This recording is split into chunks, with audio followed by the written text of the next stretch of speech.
Como hemos visto en el capítulo 5, los misioneros enviados por los caminos de Europa por el Papa Gregorio Magno han convertido al cristianismo a casi todos los pueblos del continente.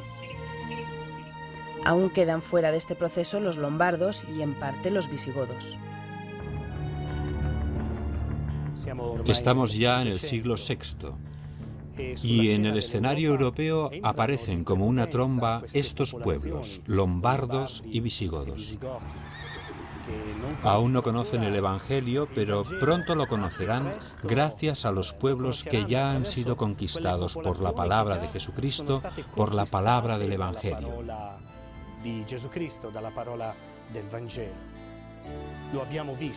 Lo hemos visto en el empuje misionero, y la iniciativa para llevar la buena noticia parte en primera persona de los pontífices y los obispos, pero también de muchos monjes, de muchos hombres y mujeres sencillos, de muchos fieles.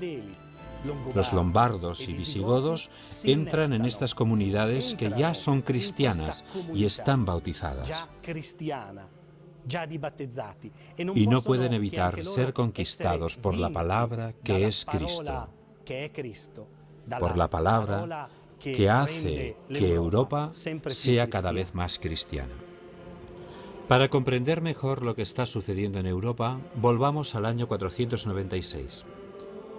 En esta fecha, el rey de los francos, Clodoveo, se convierte al cristianismo. Esta fecha marca el momento en que nace esa homogeneidad cultural que se llamará Europa. Y es también una época marcada por las últimas grandes migraciones de pueblos enteros, como los lombardos y los visigodos, de los cuales estamos hablando en este capítulo. Para el Papa Gregorio, la conversión de los lombardos al catolicismo significa una doble victoria. Sin embargo, la grandeza del Papa Gregorio Magno no está solamente en haber logrado convertir a los lombardos, llevando paz y estabilidad al norte de Italia, sino también en haber sido capaz de reordenar aspectos fundamentales de la vida de la Iglesia.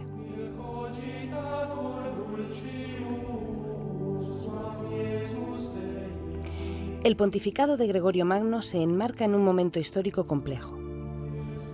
Roma, sede de la Cátedra de Pedro, comienza a alejarse del Imperio Romano de Oriente, incapaz en aquel momento de defender a la cristiandad de las invasiones. En esta época comienza también la decadencia de Rávena. Obligada a defenderse de los lombardos, es incapaz de proteger a los habitantes de las ciudades cercanas, los cuales se ven obligados a refugiarse en las zonas pantanosas del norte del Adriático y a convivir con aquellos pueblos que algo más tarde fundarán Venecia. También en esta época, mediados del siglo VI, los visigodos procedentes del Danubio llegan a España. Y en España hacen de Toledo su capital. Cuando los visigodos llegan a Toledo, ya han sido convertidos al cristianismo, aunque en su mayor parte a la herejía arriana. En el año 581, en Toledo, el rey Recaredo y todo su pueblo se convierten al catolicismo.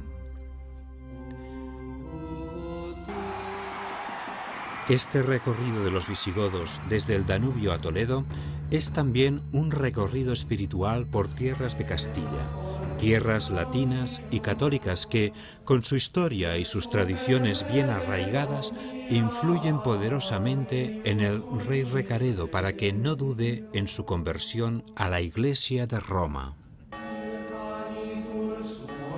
Durante este primer periodo de dominación visigoda, en Castilla sobresale la figura del santo obispo Isidoro, cuyo mérito fue compendiar todo el conocimiento del momento en una gran enciclopedia de entonces.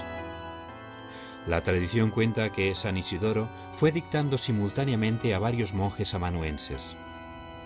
Según avanzamos en esta historia del catolicismo, los grandes momentos se superponen entre sí. Y a menudo los historiadores encuentran dificultades para ilustrar todos los detalles de la historia. Por un lado, los lombardos se han convertido al catolicismo y están instalados en Italia, haciendo de Pavía su capital. Por otra parte, los visigodos se han convertido del arrianismo al catolicismo y han elegido Toledo como su capital. A estas alturas, el Evangelio, partiendo del sur, se ha extendido por toda Europa. Ha alcanzado también el norte. Con San Agustín de Canterbury llega a Inglaterra y gracias a San Patricio ha alcanzado Irlanda y Escocia. Precisamente son estos monjes quienes vuelven a Europa para traer de nuevo el Evangelio, la buena noticia, la base de la Europa cristiana. En Irlanda aparece la figura de Columbano, uno de los grandes artífices del redescubrimiento en Europa de los valores del catolicismo. Tanto en los lugares donde las herejías se habían implantado como donde el Evangelio no había llegado aún. Estamos en el año 590. Columbano atraviesa el Canal de la Mancha, llega a las costas de Bretaña y, con el apoyo de Gontrano, rey de los burgundios, funda en aquella zona la primera comunidad. El rigor y la espiritualidad de Columbano chocan con la corrupción de esta corte hasta el punto de que, muy pronto, se ve obligado a abandonar su monasterio. Llega a Roma tras una larga peregrinación, pasando por monasterios de Alemania y Suiza.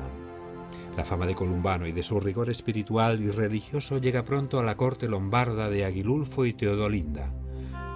Columbano acepta la invitación de estos, su petición para que el catolicismo sea vivido con mayor conciencia y verdad por todo aquel pueblo.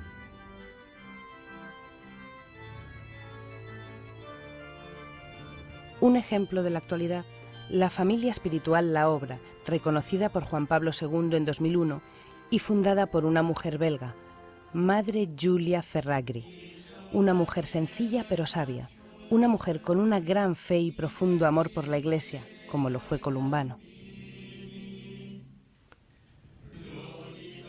La Madre Giulia Ferragri dijo una vez sobre su fundación: «Yo no he fundado nada. Es Cristo quien ha fundado. Solo necesita de personas que vivan a fondo su fundación».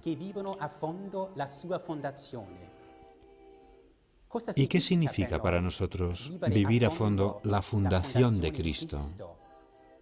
Significa, en primer lugar, poner a Cristo en el centro de nuestras vidas, alabarlo con nuestros cantos, con nuestras oraciones, celebrarlo en la Eucaristía, darle gracias en la adoración cotidiana.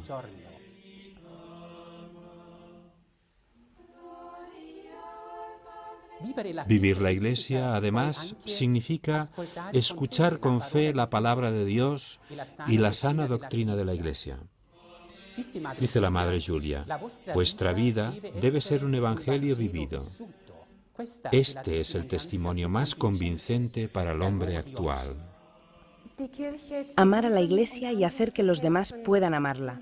Esta es nuestra misión, dijo la Madre Giulia.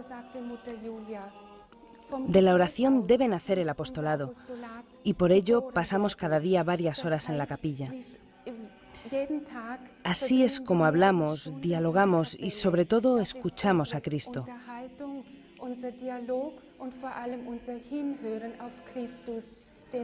A Él debemos nuestra vida. No es tan importante lo que hacemos, sino cómo lo hacemos. ¿Cuál es nuestra motivación?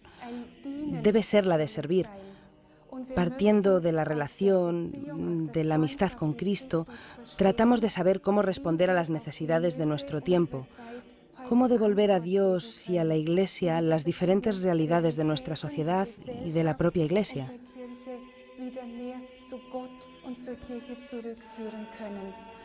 Para ello es necesaria la amistad con Cristo, el espíritu de discernimiento, para poder encontrar la respuesta adecuada.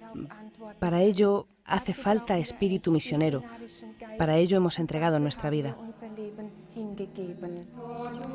Cerca de Piacenza, en Bobbio, Columbano funda su monasterio en el año 614.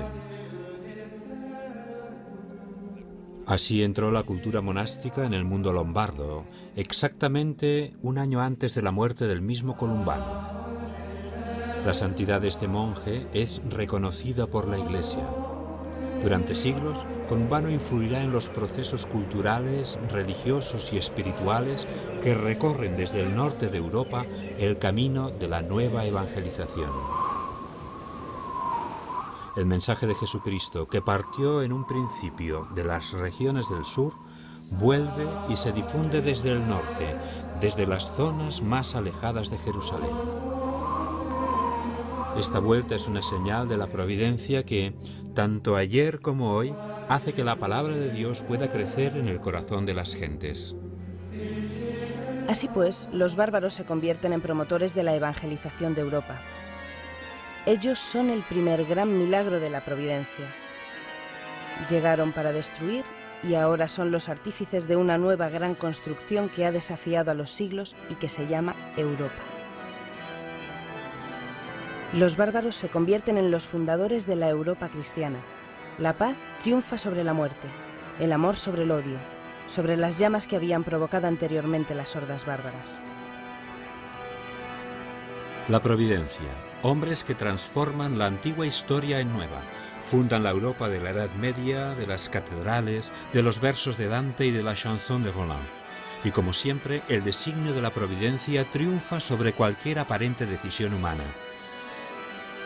Jesucristo es y sigue siendo el Señor de la historia. Pero estas poblaciones bárbaras, estos bárbaros, fundan la Europa medieval. Se convierten en los constructores de las grandes catedrales medievales que podemos encontrar diseminadas por toda Europa. Se convierten en la providencia de Dios que construye la Europa cristiana. Mientras por un lado comienza a crearse Europa, en Oriente se viven los últimos tiempos de un imperio que va perdiendo fuerza y prestigio cada día. Estamos en el año 650. En Bizancio está el emperador Constante y en Roma el Papa Martín. El Papa se enfrenta a una nueva herejía que sostiene que Jesús es solamente Dios y que se hizo hombre solamente en apariencia y por lo tanto no está afectado por la dimensión carnal del hombre. Esta interpretación, esta herejía, recibió el nombre de monotelismo, lo que significa única voluntad, y pretende negar que Jesús hubiera aceptado vivir como hombre y, como tal, sufrir en la cruz el dolor humano para expiar los pecados de la humanidad. El emperador Constante sostenía que esta interpretación de la figura de Jesús no debía considerarse herejía, sino verdad de fe. Y de aquí nace un fuerte enfrentamiento con el Papa Martín. Estamos en el interior de la Universidad Lateranense. Muy cerca de aquí estaba entonces la residencia del Papa Martín. Y aquí fue donde el pontífice convocó el Sínodo de Letrán en el año 649. En este lugar, los padres de la Iglesia, con el Papa como guía, condenan la postura del emperador.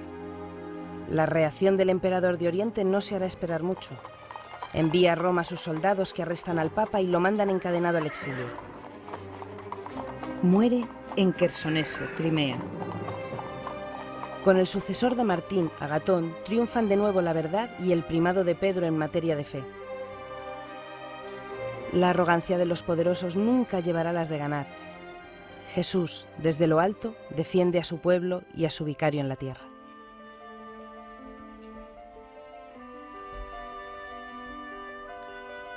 No es fácil hablar de una herejía del siglo VII, de la cual muchos ni siquiera conocen el nombre, monotelismo. Así que primero contaré un hecho actual. He tenido una conversación con una monja budista en la que ella intentó explicarme en qué consiste la mística budista. Dice que es necesario eliminar todo aquello que no es Dios. Primero las cosas materiales, después los pensamientos más sencillos y finalmente toda la personalidad. Si en el mar se echa un poco de sal, ¿dónde está la sal? Es una pregunta inútil y entonces me pregunta, ¿se puede decir esto de los cristianos? Y yo le contesté, de ninguna manera. ¿Y esto cómo es posible? Porque nosotros creemos que el hombre, cuando se acerca a Dios, se convierte en un hombre más perfecto y no se destruye la humanidad. Esta fue precisamente la herejía de los monotelistas del siglo VII. Mono significa uno y telema voluntad. Decían que en Jesucristo no podía haber dos voluntades, divina y humana, que entrarían en conflicto. Así que la voluntad humana desaparecía y era sustituida por la voluntad divina. Y nosotros contestamos que eso no es posible, que sin la libre voluntad el hombre no es hombre, así que debe ser también la voluntad humana perfecta. Ahora me pregunto, esta discusión, que quizá tendría sentido entre teólogos en su ambiente cerrado, ¿cómo pudo tener tanta repercusión en la vida pública? Participaron los patriarcas y el emperador de manera muy violenta. Se convocó en Roma el concilio de Letrán. ¿Por qué? Porque el gran defensor de la verdad católica era San Máximo el Confesor. Y San Máximo el Confesor es un mártir. ¿En qué sentido? No había muerto, pero sufrió el exilio y con 80 años le cortaron la lengua y las manos. ¿Por qué? Porque hablaba y escribía. ¿Contra quién? Contra el emperador. Así que el emperador, es decir, la potestad humana, cuando impone su voluntad, destruye la voluntad de los demás. Esto es precisamente lo anticristiano. Y eso no es Dios. Dios exige la libre cooperación de nuestra voluntad con la voluntad divina. Entonces vemos que esta herejía, que parece tan lejana y carente de significado, sigue siendo muy actual. Son los regímenes totalitarios los que destruyen la dignidad humana. Y son otros los que quieren misticismos y perder la humanidad. Sin embargo, nosotros creemos que la voluntad de Dios y la voluntad humana, libremente unida en la Santísima Trinidad, el Hijo libremente unido al Padre, se convierte en Hijo, y nosotros nos convertimos en hijos de Dios. Y esta es la profesión católica contra esta herejía. Estamos en el año 610. Es el momento histórico en que Mahoma anuncia su credo y el Islam comienza un proceso de expansión con el que el cristianismo tendrá que enfrentarse a partir de ahora. Se puede escribir, pero no representar figuras de la divinidad como ya hacían los hebreos. Este es un elemento característico del Islam. Lo opuesto a los católicos, que precisamente hacen de la representación del rostro de Cristo y de su vida un elemento que cualifica su evangelización y el anuncio de la buena nueva. Porque, como dijo San Gregorio Magno, la posibilidad de ver, de participar visualmente en la representación de un Dios que se hace hombre por amor a nosotros, proporciona a todos, humildes y poderosos, la manera de ser partícipes y vivir plenamente la historia de Jesús, que además es la historia del pueblo que cree en él. Mosaicos, frescos, bajorrelieves, todos proclaman a lo largo de los siglos la historia de Jesús y de su pueblo. Sin embargo, a pesar de toda esta tradición figurativa y representativa, el que entonces era emperador de Oriente, León III, decide arbitrariamente que se deben quemar y destruir todas las imágenes religiosas, estén en las iglesias o fuera de ellas.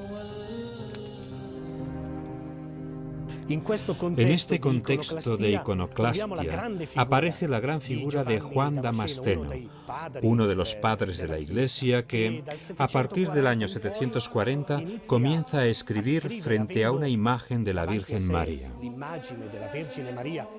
Y escribe que cuando un cristiano venera una imagen, no venera un pedazo de madera, ni un trozo de pared, sino que recuerda y lleva a su corazón la imagen misma del Señor, su amor por el Señor.